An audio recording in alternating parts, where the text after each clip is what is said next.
Hi, Dyslexic Genius here. I'm working on a Victor 3 motor and it has a few issues.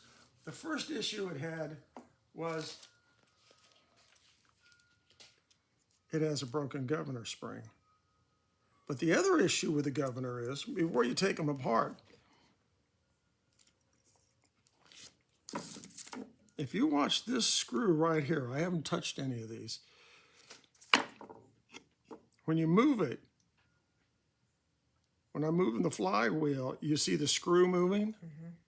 That's because it's not tight. And the other problem was, once in its life, they broke off the screw that goes here that holds this bearing in place.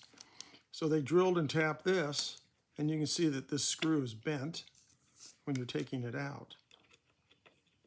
But that's not the problem. The problem is people get heavy-handed on phonographs, and you don't beat on these things. The bearing is loose in here, but what they did was, if you look at it, this is all mushroom over. They beat on this bearing to push it in to adjust, and then tighten it down with this screw.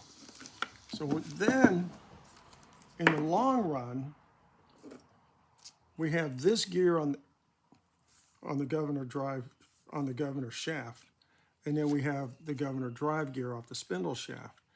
And this has to be centered dead in like this. It can't be sitting back here or sitting forward. So if you can't fine tune this speed adjustment, which coenacts with the speed control, this piece here, and the speed adjustment from the top of the machine, you have a problem. The other problem is, with this machine, this had a run on it. You see these teeth? You see how they're just chewed up all the way down? But we can still use that? Which, yeah, what we'll do, I have videos on this, but I'll do a video on this also. What you do is you take this off and you flip it over so you have this side running. Because when it's running on the spindle shaft, it's only running about here.